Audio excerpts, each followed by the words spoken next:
This is Dope Reed, and you're listening to The Briefcase with Casey Holdo.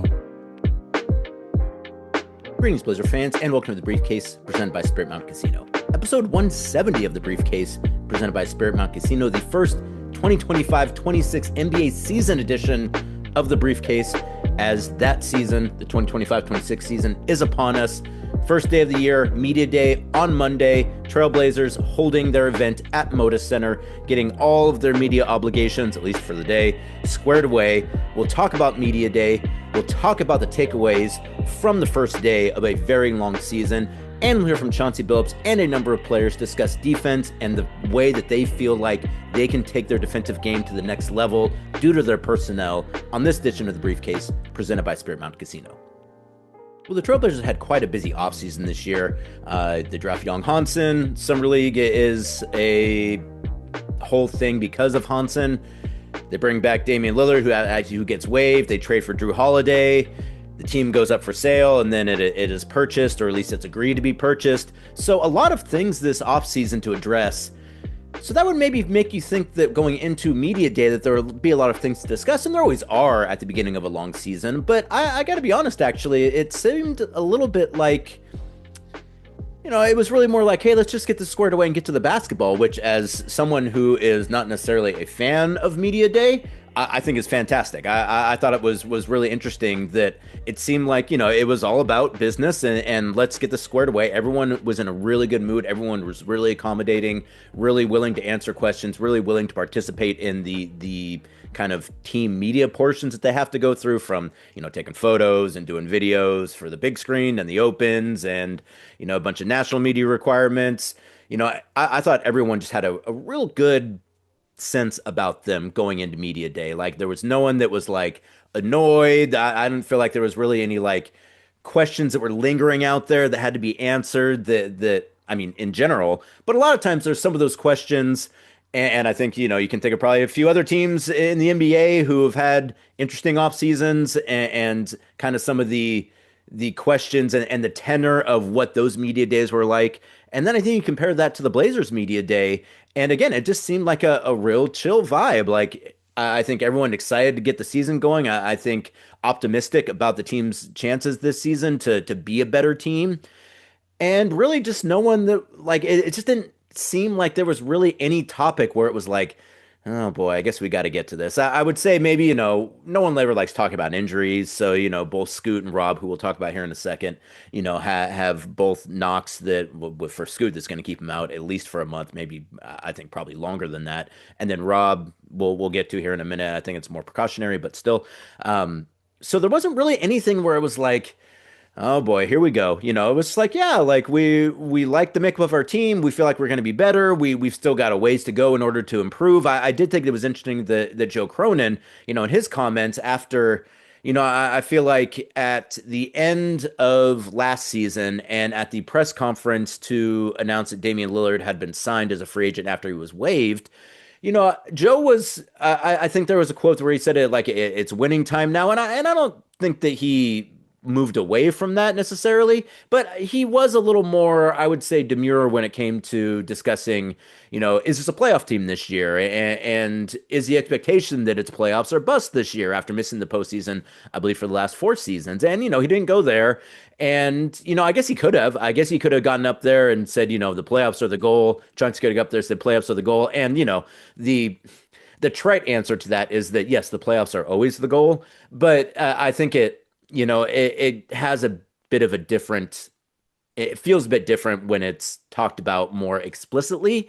And I didn't get the sense that it was like, if we don't make the playoffs this year, it was a failed season. Like, that's not the sense I got from Chauncey or from Joe. I know that they would both love to make the postseason this year. But again, it's the first day of a 7-month season, like coming out there and being like, we're making the playoffs, or it's postseason or bust on the first day when you haven't even had a practice yet, and I can understand being like, well, let's just kind of see how this thing shakes out first. And then we'll maybe discuss, maybe broader expectations when we have a little better sense of how this team looks on the court.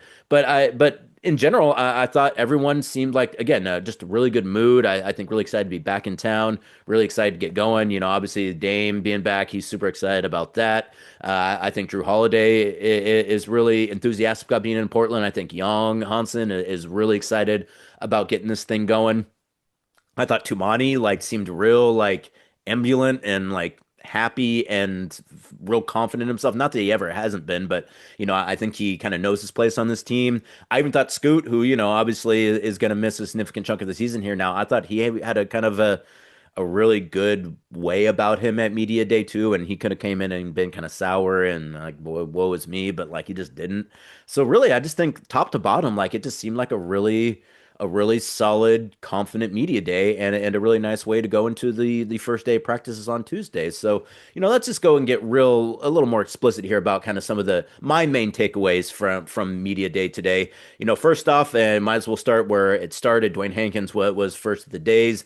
And talking about ownership, he talked about Tom Dundon, he's been in contact with about the team and kind of bringing him up to speed and due diligence is kind of what they kept saying about where the Blazers are at and the building and the franchise and the business side, which Dwayne can speak to obviously.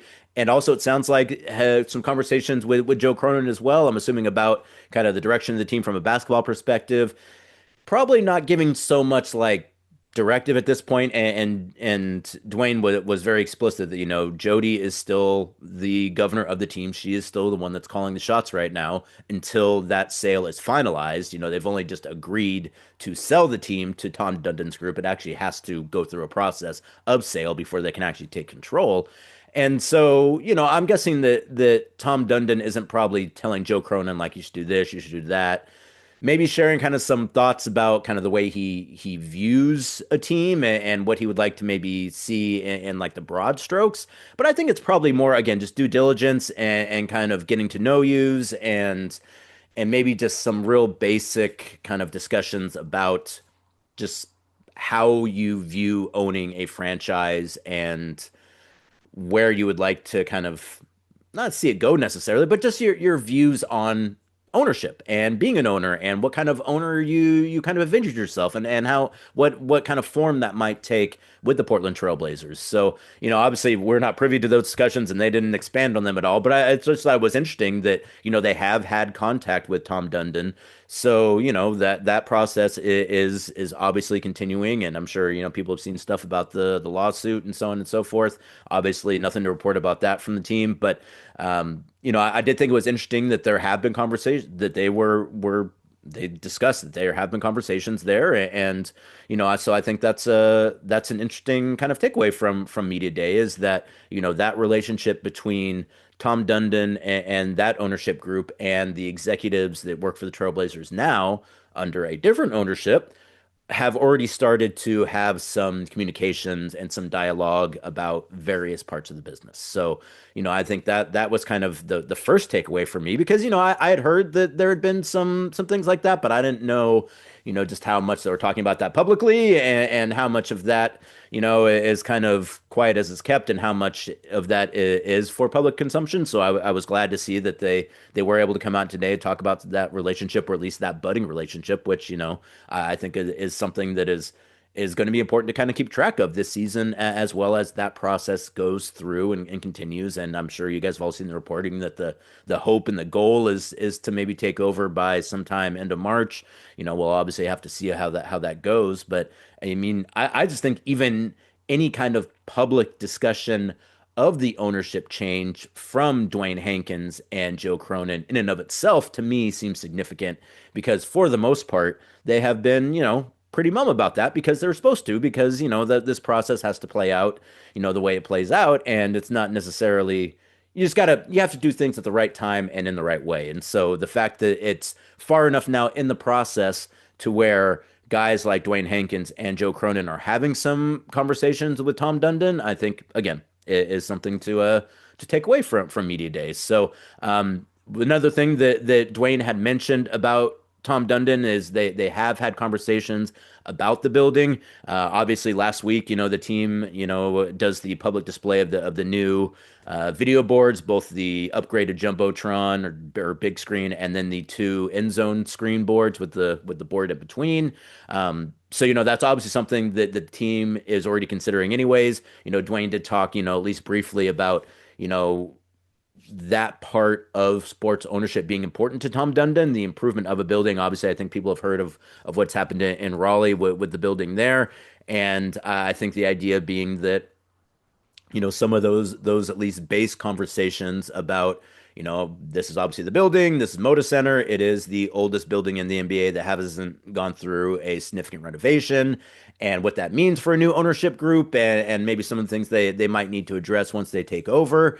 That is something that Dwayne did say that he has had some conversations with Tom Dundon about, and that was an important part of sports ownership for Dundon's group. And Dwayne said that explicitly, that was something that was important to them. So I think that's obviously something else to keep an eye on as well. Dwayne, when asked about, the idea of a new building, did say that he didn't think that we were really there. And it sounded like he was more, it sounds like as of right now, the plan is more to make significant improvements to the Moda Center rather than putting up a new building somewhere, which I think probably makes a whole lot of sense for a whole host of reasons.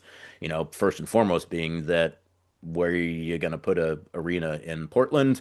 There's maybe a few sites here and there, but not a whole lot. And I think the goal is to keep the team in Portland. I mean, at some point in time, maybe you head out to the burbs, but I know that's kind of more of a common thing these days in sports teams. But the Moda Center is in pretty good shape. It just needs some remodeling. So, and I think that that's probably the most cost effective and certainly the most expedient way to improve an arena. So, something obviously there to pay attention to as well as that process again plays out and goes on here for the next, at least during this season, and potentially getting it squared away before the end of the season. But if not, probably sometime very soon after that, assuming that nothing goes especially sideways. So, again, I just think that conversation and the fact that they're having those discussions publicly now with the fans through media day, that in and of itself to me is important. So I think that's a sign of that the process is continuing and going through, and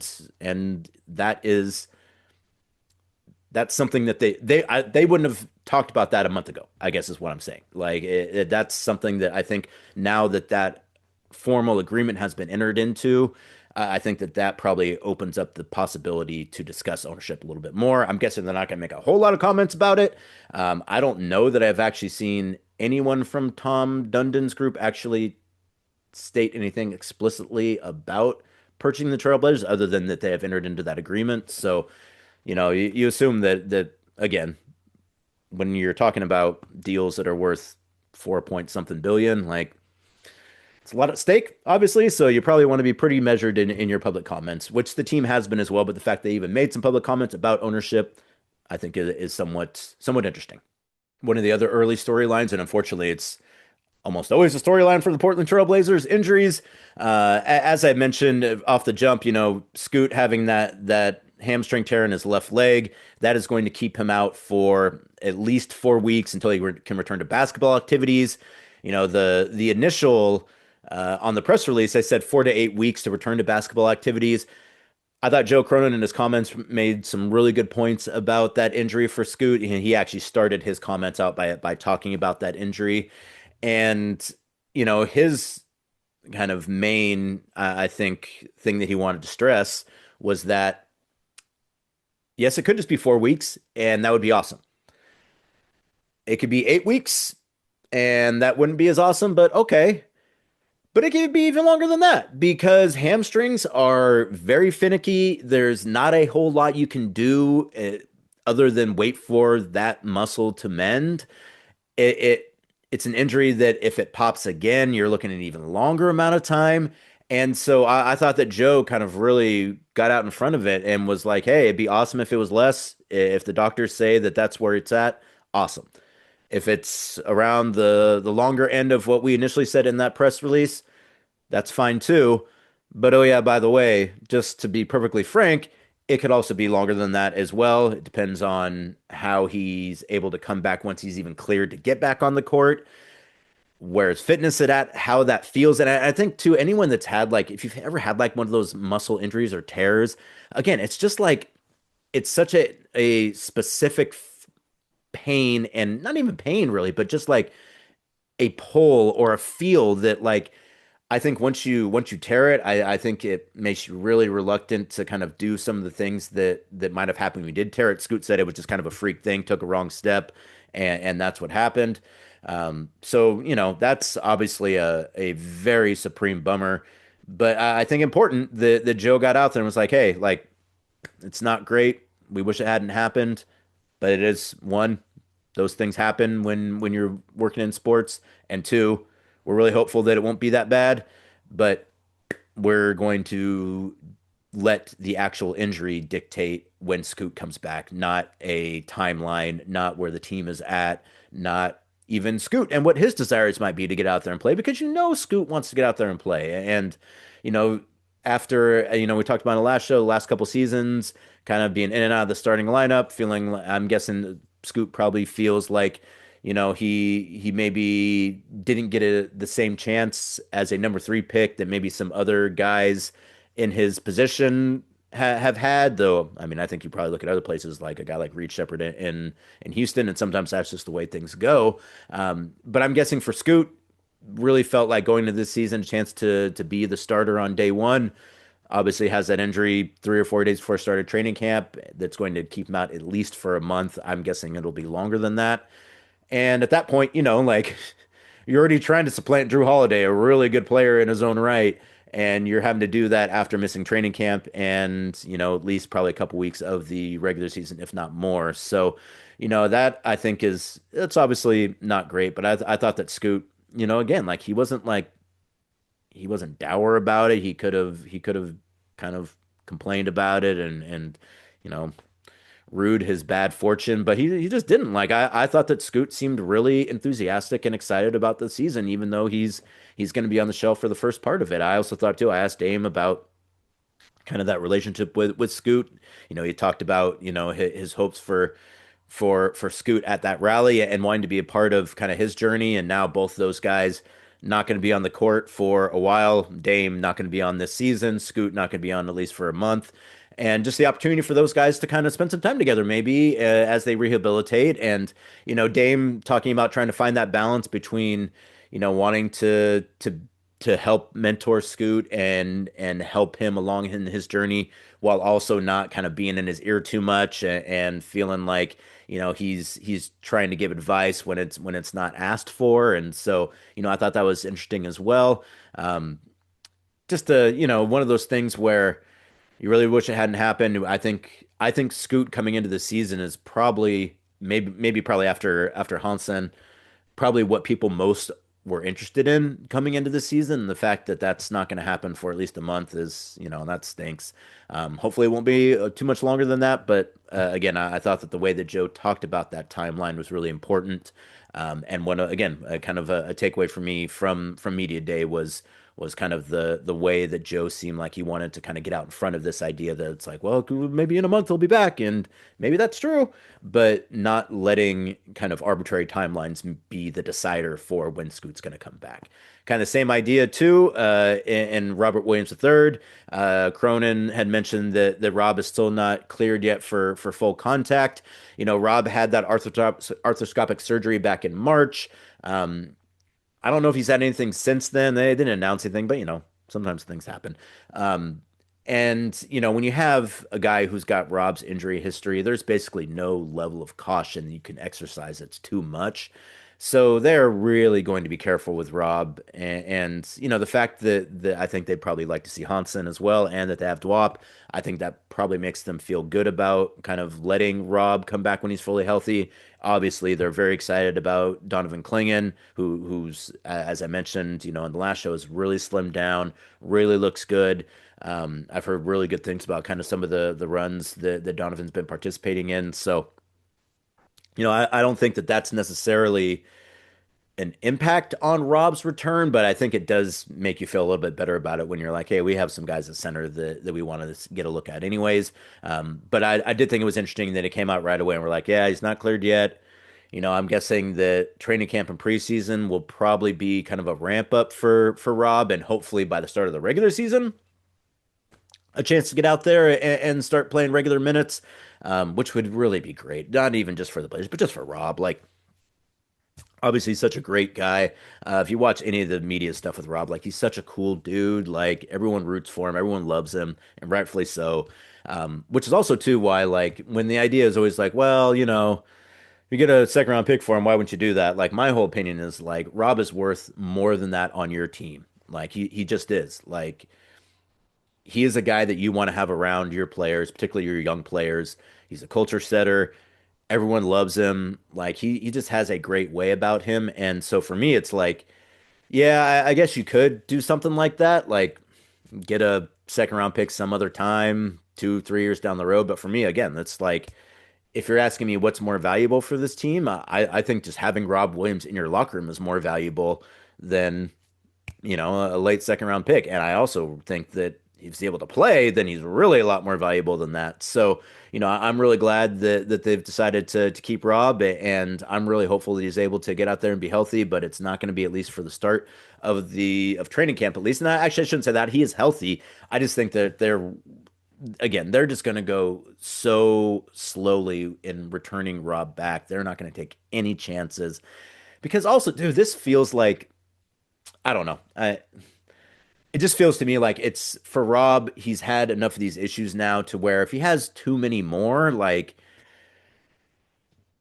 how many more rehabs do you have in you? Like, and I say that just because like it's just a hard process to go through, and for Rob to have to put in all that work and then barely get to play anyways, like at a certain point, I think some guys would maybe just pack it in. So I think for Rob, it's really important that everyone goes through the paces and is really careful about his return to play. And so I think that's why, some of Joe's first comments when he was at the podium were about Rob and about kind of his situation, about how he's not cleared just yet, but the hope and the goal is that he will play this season. So and like Chauncey, kind of when he was talking about center rotation stuff, he would talk about Rob like he was going to be there. So I think the expectation is that Rob was going to be healthy and able to play. But again, I just think that there's been so many issues with his knees and kind of throughout his career that you really have to go not even the extra mile. You got to go the extra 5 miles to make sure that when he is back, he is in the least amount of danger of re-injuring himself again. And if he does at that point, then what can you do? But at least you didn't put him in a situation where he was having to do things where that was going to put him in jeopardy of an injury. So hopefully that won't be the case with Rob. Hopefully he'll be able to get a sign off and be able to return to the court and play this season for the Blazers because it would really really go a long way towards helping this team, particularly on the defensive end. But that is still to be seen. Another topic, I would say kind of a minor topic at 2025 Media Day for the Trailblazers were extensions. A couple guys who are extension eligible. The two guys who are, I think, people look at the most and kind of wonder, what the situation is there are Toumani Camara and Shaedon Sharpe. Shaedon Sharpe, this being his fourth season, he is extension eligible. Toumani Camara, having been a second round pick, also extension eligible going into his third season. Neither guy really had a whole lot to say about those extensions. They were both saying they both, they did the thing players always do, which you're supposed to do, which is like, I'm going to leave that to my agent. That's kind of their job. My job is to go out there and play basketball. So I'm going to let them do their job and I'm going to go out there and do my job. Both really, I don't know that either one even said explicitly if they knew that the representation had conversations with Joe Cronin or anyone else in the front office about extensions. I think in general, you could probably assume that there's at least been some conversations, even if it's just, hey, let's table this for later, or hey, where are you at? Where are you at? Like, who knows? But I'm guessing there have been some conversations, but neither guy would kind of really cop to that. And Joe's certainly not telling me. So, I wouldn't want to make too many assumptions, but I think you can probably assume that at least their representations have probably at least discussed their extensions or their situations with Joe Cronin or someone else, at least in the Trailblazers front office. It would be Joe, actually. And so I think that that's something that both those guys will we'll probably deal with this season. And potentially, it's always possible they'll get something done before the season starts. I'm not entirely sure when the deadline is on those extensions. I probably should have looked that up. But I don't think it's for a while. Obviously, I believe that with Shaedon, if they don't agree on an extension this season, I think worst case he probably becomes a restricted free agent at some point in time, and then the Blazers can, if other team wants to offer him, they can match that offer. That's kind of what they did with not kind of that is what they did with Matisse Thybulle. And then when you look at Toumani, a little bit of a different situation because he is a second round pick, and so that's just a straight up contract. I do believe that obviously he's under contract for this season. I believe next season is a team option. And Toumani, I think had signed that deal reportedly for 7.6 million, coming off of his all defensive team. I think he's probably due for a significant raise. So I don't know if that's a situation where he'd rather kind of play out the season and see how that goes. I don't know if it's a situation where it's like, well, my value is pretty high right now as it is. Obviously, I think Toumani would have suitors if he were to hit the open market, the kind of player that any team would want. So, that one you kind of assume, maybe that's more Toumani and his camp kind of dictating that conversation. With Shaedon, I think it's a little bit different though. Like, obviously a ton of talent, a ton of potential with Shaedon. I think the guy, and I've said this over and over and over again, Portland's path to being a really competitive team, I think most obviously goes through Shaedon Sharpe. And if Shaedon is able to take that next step and become a consistent starter in this league, who's to say, what he might be able to do and what that might say for the Trailblazers. But that's got to happen first. And Shaedon has obviously looked great at times, and at other times, it's been a bit of a struggle. He's obviously had some injury issues here and there as well. Though I for some reason in my head, I thought he had missed a lot more games last year. Obviously, he had the shoulder injury, but he ended up playing through it. And I think he played like 76 games last year. So his second season, I think only played 35, but you know, he played a lot of games last year, so more games than I think I remembered. So that one is probably. I'm curious what the negotiations would be with that one because I think on one hand maybe Shaedon would like to maybe prove it a little bit more, and I think on Portland's perspective they would probably like to maybe see it a little bit more. So that one I think is more interesting to me, and just because I think that there's he's so young and, having been a player who didn't play in college and then really, popped his rookie season and again has this ridiculous athleticism, the ability to really get to score at all three levels. Like I think that Shaedon is a really intriguing player, a really interesting player, and sometimes those are the contracts that are kind of the most difficult to figure out. And I think, we're obviously seeing with the new CBA that teams are being much more careful with their money than I think they probably were otherwise. And again, I think you can look at other teams in the league and kind of the way that some of those negotiations have gone. And those are things that are happening more and more under this new CBA, things that you kind of rarely saw in the previous CBA. Previous CBA, it was almost like, hey, just sign the guy and then we'll figure it out on the back end. If he works for us, great. If not, there's value there for trade. Just give him the deal and we'll figure it out. That doesn't seem to be the case anymore in the NBA because of that second apron and the ability to kind of almost you know hard cap yourself basically. Teams are just being much more careful and discreet, I think, with their money and their contracts. So, we'll see how both of those play out.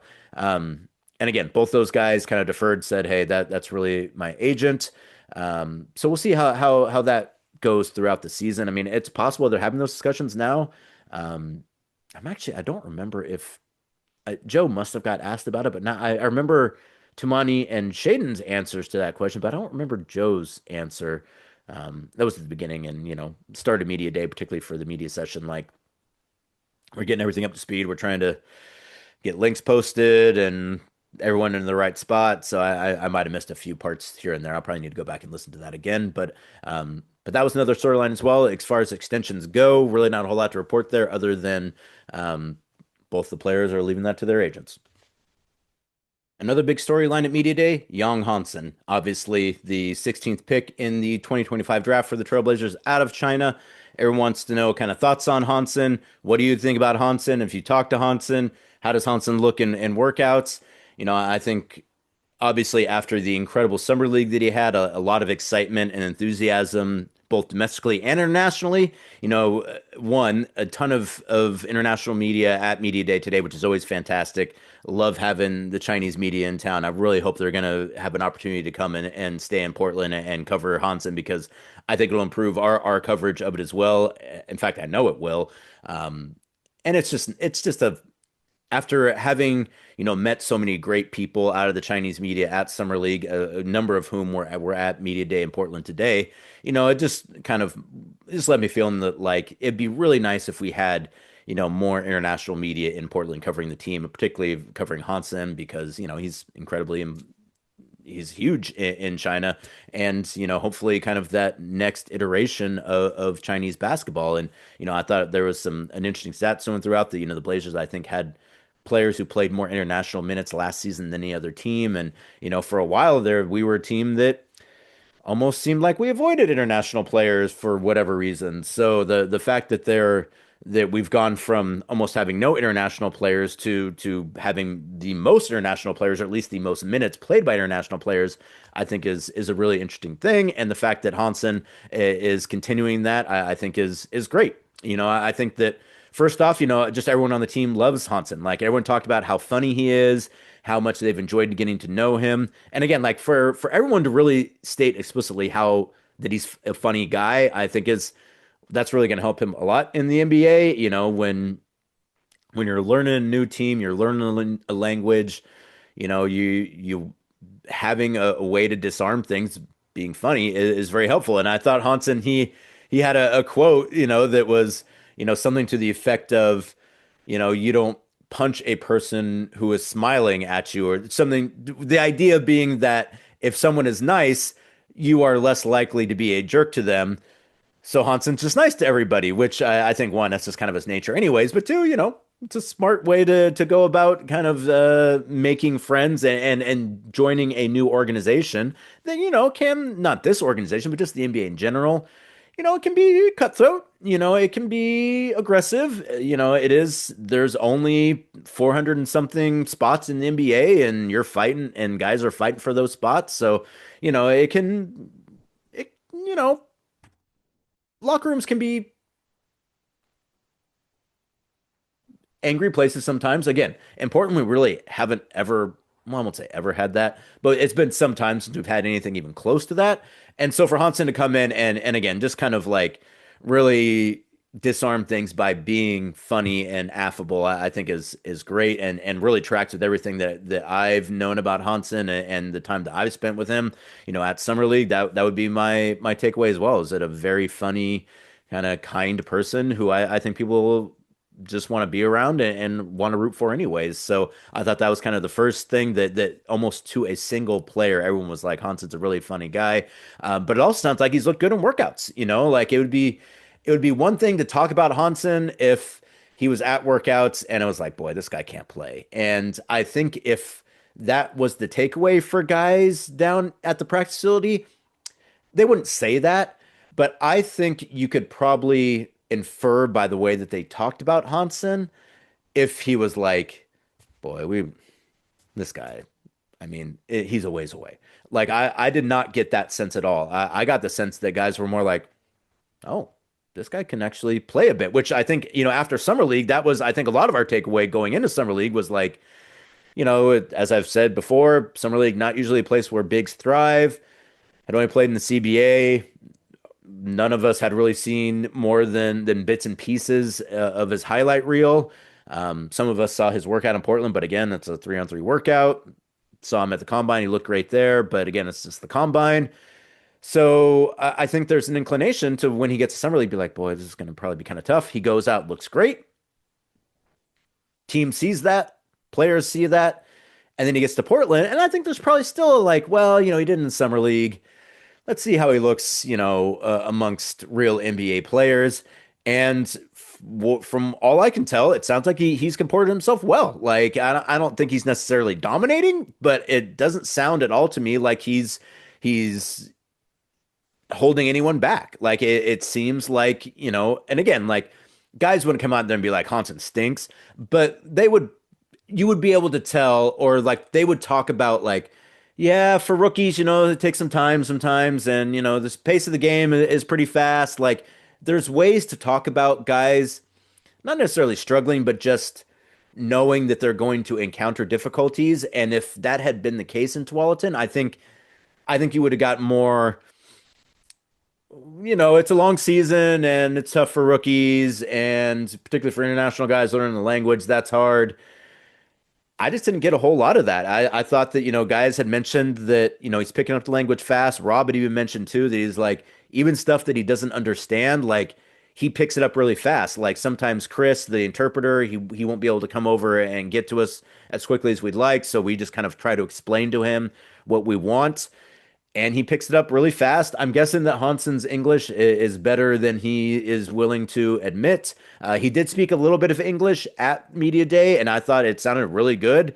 I'm guessing that in his more personal interactions, he is speaking more English than he would obviously in a press conference at the days in front of 50 collected media, most of whom he's never seen before in his life. So, I think the language piece is probably progressing faster than not that he's letting on, but again, like his willingness to use his English, I'm guessing, is significantly less than his understanding of English right now. So I think that was really interesting, and I think something that is going to be important going into this year is that even if he's not able to communicate as well as anyone would like in English, he's still able to speak the language of basketball, which we saw at Summer League. Like his English at Summer League it had to have been worse than it is now.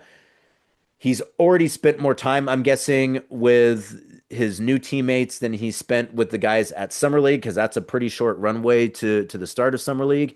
And he was directing guys, and it seemed like everyone knew where they were supposed to go. So, like, the way that he plays his understanding of basketball, I think really helps him in terms of not necessarily being able to verbalize some of those things, but being able to understand what your teammates want or what you want from them just because of the shared knowledge of basketball. So I think that was a lot of guys had talked about that. And then you had Rob who even said that he thought that, there's always the question of like, who surprised you the most at in these informal workouts?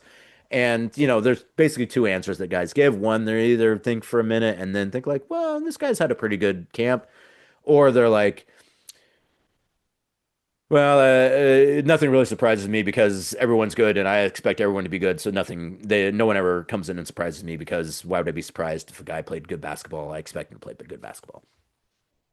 But when Rob was asked that question, he was like, he did think about it for a minute, and he was like, I think probably Hansen, because again, I think that most guys who make the NBA are so obsessed with basketball typically that if you play basketball in college for a top flight prep program, guys have generally probably seen you play a little bit because that's what they love basketball. And so they're watching college games. They're watching prep games from, any number of the kind of big prep programs in the United States and Canada.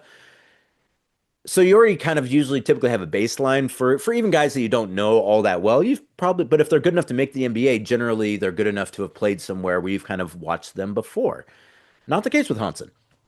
Obviously, I saw him at Summer League. Everyone saw Summer League, saw what he could do.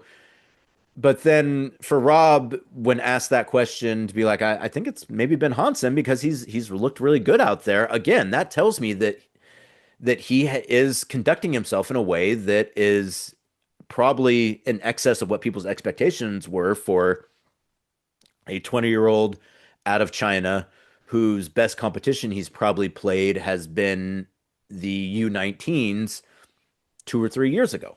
So I think that, for him to be someone that a guy like Rob kind of pointed out and was like, yeah, he's actually been playing pretty well. I've been a little surprised by him, maybe further along or a bit better than what Rob expected. I think that's really a great sign. So, the first day for Hansen at Media Day, I think some really good returns. And if what players have said about Hansen is true, I would expect that he's going to play some minutes this year. As a matter of fact, Chauncey said as much. Kind of one of his final comments about Hansen was that I expect he's going to play this year. And again, Chauncey is a guy, having been a pro, who respects what it takes to have success to get to the NBA, let alone have success in the NBA. I think Chauncey's the kind of guy who, where if Hansen didn't look good, he would probably start the like, well, again, with rookies, it takes a long time for him to kind of get up to speed, fitness, speed of the game, understanding of the game. Obviously, there's a language barrier there. There's lots of ways that Chauncey, I think, could talk about Hansen if his expectations were kind of low for what he was going to do this year, that wouldn't have been negative, but I think astute listeners would have picked up on. I didn't hear any of that from Chauncey. It's not like he was like, he's awesome, he's going to go out there, I expect him to fully play, but he didn't do the like, he's a rookie, he's young, it's going to take him time. I don't really have any expectations for him. I just want him to go out there and kind of get comfortable. It was more like, yeah, no, there's things that he does that I think we could use, and you know, he's a rookie, so there's going to be growing pains like there is for any rookie. But for Chauncey to state like, I think he's going to play this year when you got Rob, you got Dwop, and you got Donovan Clingan starting. Again, I think that tells you something about the way that Hansen's probably conducted himself in those informal workouts. And again, no one's going to come out and say he's been terrible. No one's probably also going to come out and say he's absolutely dominating. But you can infer by the way that players and coaches talk about someone where they're at. And my inference, and I've been doing this for quite a long time, is that he's looked pretty good in those workouts. And if anything, the expectation for him is to be able to come in and help this team this year. Maybe not, play a ton of minutes, maybe not start, maybe not always be in the rotation, but someone who is going to be able to come in and play some minutes and conduct himself in a way that you would like to see a young big man conduct himself without going out there and hurting his confidence or kind of setting the team back as well. So I think, the way that people talked about Hansen at Media Day, I feel like really gives me a bit of optimism going into that first week of training camp and seeing how he looks with this team in his first, or this is kind of the highest level basketball he's ever played in his life. And it's going to be camp, So like, I think that the way that people have talked about Hansen, I think should give you some confidence going into training camp and this season about what he might be able to do in terms of at least getting some playing time. And finally, I think kind of the last big storyline at the Trailblazers 2025 Media Day was the idea of starters. And, with Scoot going down with that injury, that already kind of put that to bed at least a little bit in terms of like, is Drew going to start? Is Scoot going to start? Are Drew and Scoot going to start together? Obviously with Scoot having that hamstring injury, that I think guarantees that Drew starts the season as the starting point guard. I think that Drew came into this situation expecting to play minutes and not just to be a bench guy, not just to be a mentor. So I think you're going to have to come in and supplant Drew Holiday. And I think that was probably going to be difficult for anyone anyways. And now that's pretty much off the table because Scoot is going to be on the shelf for at least the next month. So that already kind of, I won't say took care of itself because it's a bummer, but that notion of Scoot or Drew, that kind of goes away now with that injury. Donovan Clingan is going to start at center. Denny Avdia is going to start at the 3-4. Toumani Camara is going to start at the 2-3. So at that point in time, you're down to one player, guard, forward, wing, whatever you want to call it, who's going to get that spot. And I think the assumption is it's either going to be Jeremy Grant or Shaedon Sharpe. Both guys were asked about starting, and they both had kind of interesting answers. Jeremy's answer, it wasn't even asked about starting. It was more posed as, are you expecting to have a bench role going into the season? And Jeremy was pretty much like, no, I'm not expecting to have a bench role. He has been a starter, for some time now in this league. And I think Jeremy still considers himself as a starter. And I think he is still a starter. I think the Blazers consider Jeremy a starter. And so I think that that answer was kind of illustrative about at least the way that he views kind of his place on the team. And then the way that Shaedon answered it, he was asked more explicitly, like, do you want to start? Is your expectation that you're going to be a starter this year? And he was more like, hey, that's up to the coach. If I start, great. If I'm coming off the bench, that's fine too, as long as I'm helping the team win. If I'm helping the team get better, starting, coming off the bench, either one is fine by me. And so for him to answer that way and for Jeremy to answer the way that he answered, I think, again, would give you at least a little insight into maybe kind of what's been going on behind the scenes or at least at practices, or not practices, but at the formal workouts that they've been having. And so I think that, again, I don't think it's like set in stone that it's going to be Jeremy Grant. I think that after media day, if you were going to ask me, gun to my head, who is going to be the starter on day one, is it going to be Jeremy or Shaedon?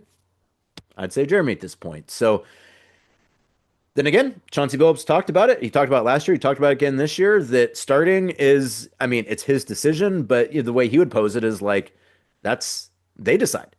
If they play well enough to be the starter, then they will be the starter. If they don't, then they won't. So it's really not necessarily about what I think should happen. It's about how well they play and how that reflects them giving me, them not making it a choice for me, I guess is what I'm trying to say, is that like coaches want you to play in a way that's like, hey, I don't have a choice. I have to start this guy. And so that's, I think, what Chauncey was saying was like, go out there and earn it. And he said the exact same thing last year. And he was very adamant about it last year, that it was, no one's coming in here just getting minutes. If you were a top 10 pick, hey, that's awesome. That doesn't mean that you're going to start over someone who is a second round pick if he beats you out in camp. You got a big contract. Hey, man, that's congratulations to you and your family. That's what who wouldn't want that? But that's not going to be why you're going to start on this team. That's not going to be where you're going to get minutes on this team. If you're going to get minutes or you're going to start on this team, it's going to be because you go out and play better than the guy who's next to you, not because you have a contract that one would assume would be a contract that a starter would have. And so that's the same thing going into this year is if you go out and you play better than the guy you're competing against for that spot, you're going to get that spot. If he plays better than you, he's going to get that spot. And, we've seen that throughout the years. Toumani Camara is a perfect example of that.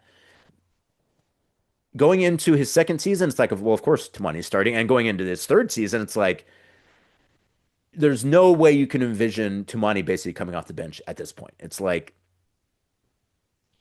he might be, maybe other than Denny, like the most stamped, certified, this guy is going to start. Like, I think, in theory, if Hansen went out and had the best training camp that any center had ever had, maybe he beats out Donovan Clingan.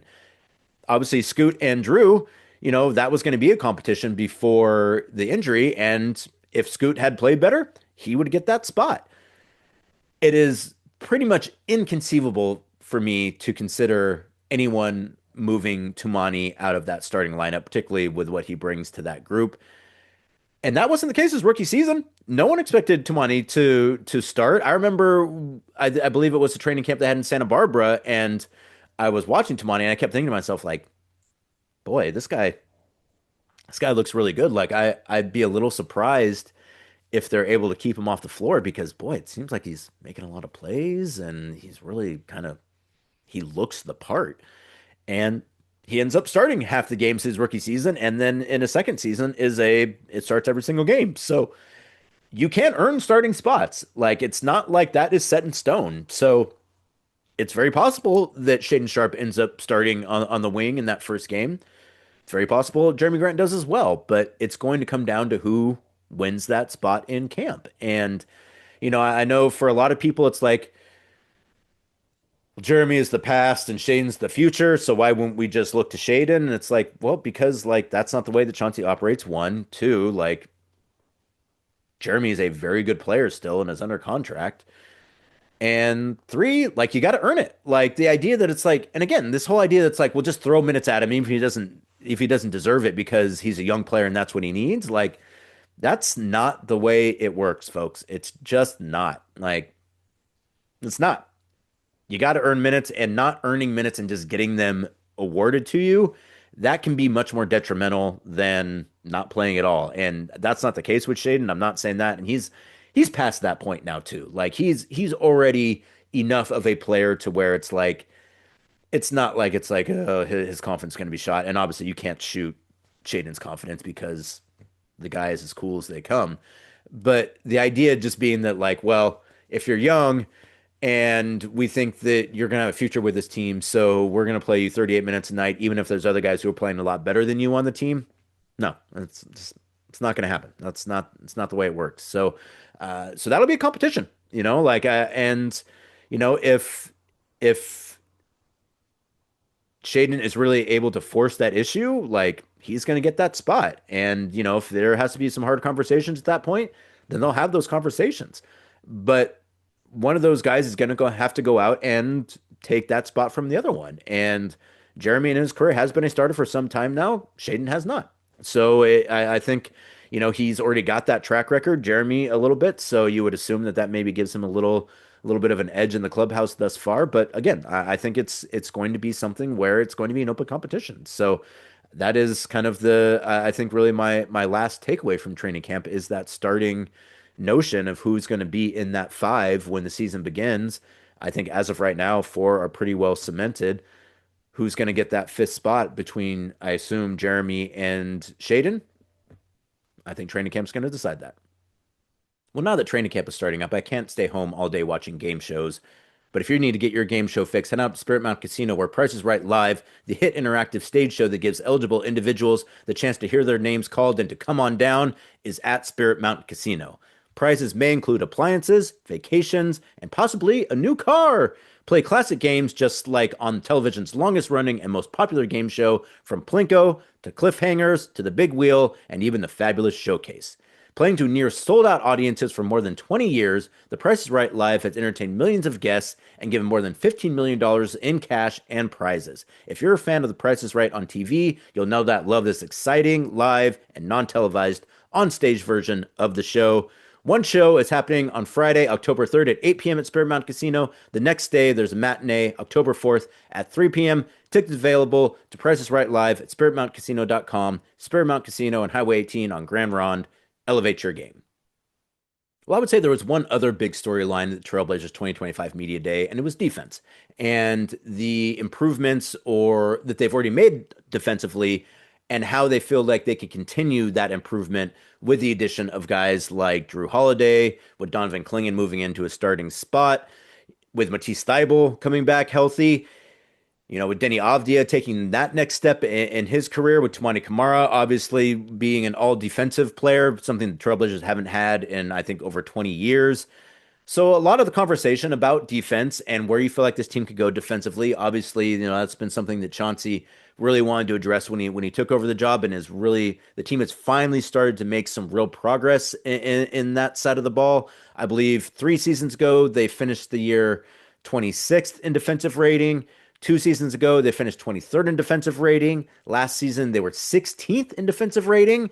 And so if they're able to make another jump similar along the lines of what they've made the last 3 years, that almost gets them into the top 10 of defensive efficiency, which, if you're a team that wants to have success in the postseason, you have to be a top flight defensive team typically. And if you're in the top 10 on defense, you're going to give yourself a chance. Now, granted, you're going to have to score. And I think a question for this Blazers team is, you lose Anthony Simons, you lose DeAndre Ayton, who's going to replace that scoring? And that's a very valid question. But I think, obviously the flip side of that too is that I think you improved considerably on the defensive end as well. So a lot of those conversations or a lot of those questions at Media Day were about defense and what is maybe kind of the ceiling for this team on that end of the ball. So let's go ahead and hear from some of the coaches and players talking about defense at 2025 Trailblazers Media Day. I don't think our offense is, has ever, since I've been here, been good enough to say that was our identity. I think I've sat in front of you guys for years now, telling y'all that I believe in, if we're going to be any good, we need to be defense first team. Last year, the best thing that came out of the season for me is that we finally established that. In the second half of the season, we finally established our identity, and we'll look to get better with that. You bring in a guy like Drew Holiday, who's been one of the best defenders really in this generation,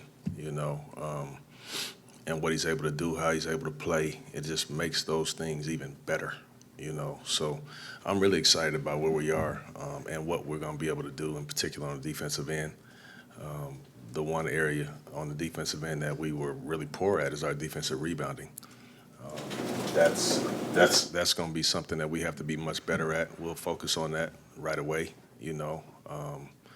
because we play such great defense, and then boom, the shot goes up, and then we don't get the ball. I mean, you got to play another 14 seconds of defense. It just wears you down. So we'll look to try to close out those defensive possessions, hopefully with a rebound.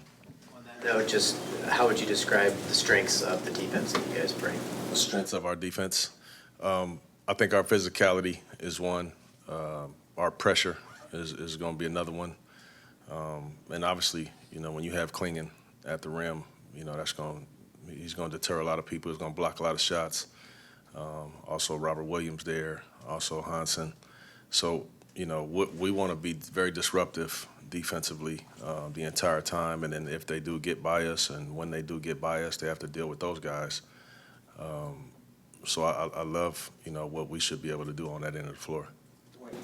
Just the versatility, as I said, being able to switch multiple positions, being able to have big bodies on the floor, rebounding, crash into offensive glass. I think it's just a big part of what we're going to do, and it's going to give teams a lot of trouble. It's been consistent, never really let down that aspect. I think that's what got me where I'm at today. So I think it's something that I need to keep with me my whole life, my whole career. So just being able to help this program with, we have Drew now, we have DC that's evolving at a great pace, and school defense is improving, Shaedon defense is improving, everybody's defense is improving. So I'm really excited and then we have Tease, we have JG also. So it's like, I feel like all that defensively is huge.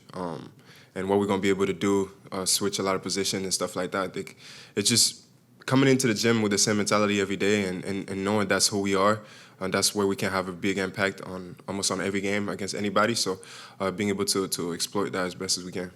I think the sky's the limit, really.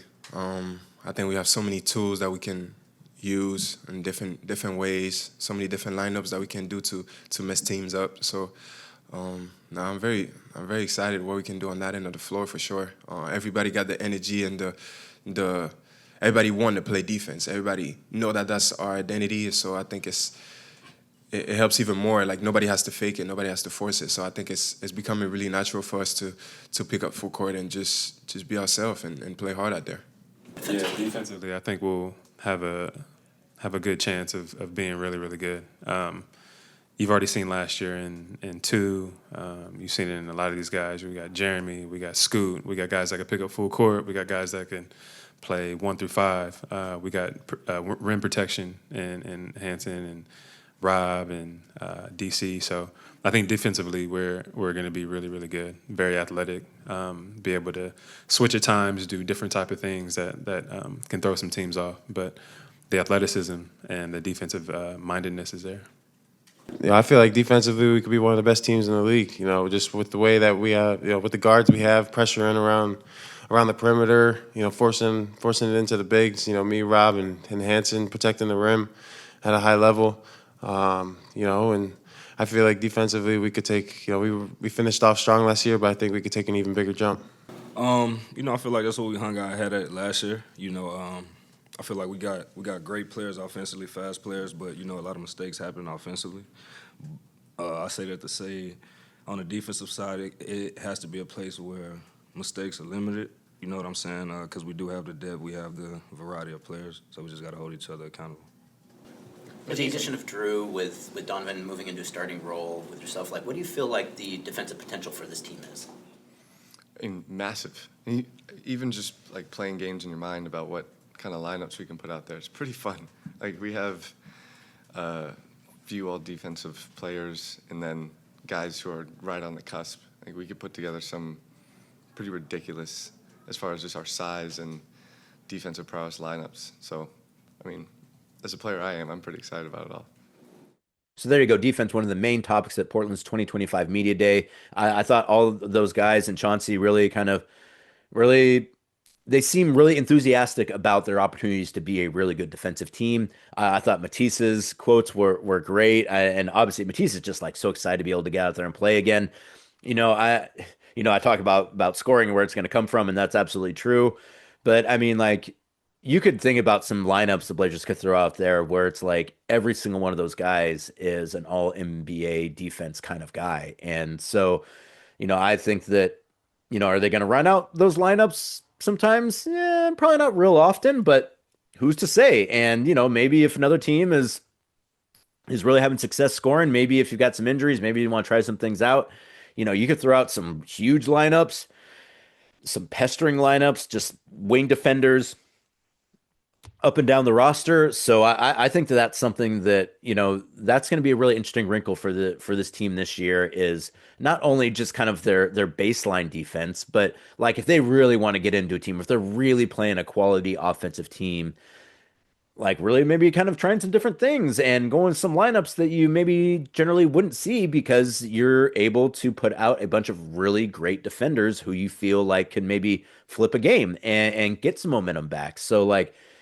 again, after being a team, I would say for the last 10, 15 years that has been, I think average at absolute best defensively and incredibly poor defensively more often than they were average, I would say. For them to have made the strides they've already made on the defensive end and still add more talent on that side of the ball, I think really, again, that's something that I think for me is going to be something that's going to be a main storyline all season long, is just how good defensively can this team be? Will they be able to make up for maybe some lack of scoring pop by stopping other teams?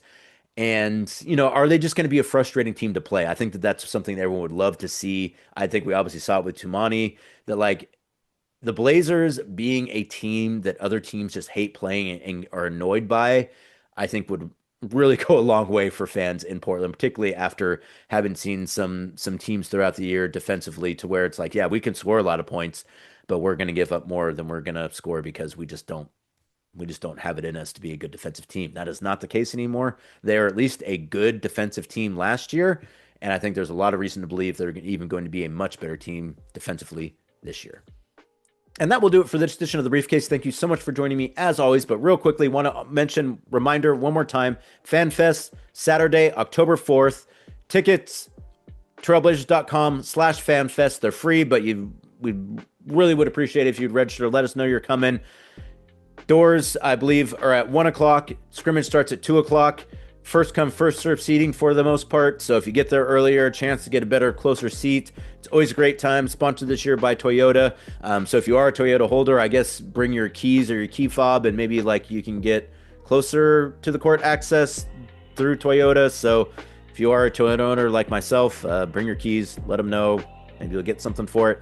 FanFest on Saturday. It's always a great time. 2 o'clock scrimmage. First chance to kind of get your eyes on this team in the whole. It should be pretty fun. So you're definitely going to want to check out that, but you're also going to want to check out many of the podcasts and other content that we're having coming out this week. Obviously, a ton of stuff out of Media Day. Follow Trailblazers social channels and trailblazers.com for finding that stuff as well. Blazers Balcony with Brooke Olsendam is back, recording a new episode this week. So if you haven't subscribed to the Blazers Balcony, please do so now. New episodes coming later on this week, and also new episodes of The Briefcase as I continue my coverage from Tualatin. I will be down in Tualatin for every practice. We'll even get to watch a bit of those practices as well. So please check it out. Should be a fun season. A lot of optimism, a lot of excitement, a lot of reasons to pay attention to this team, and now is the time to do it. So thank you so much. As always, we'll talk to you soon. Go Blazers.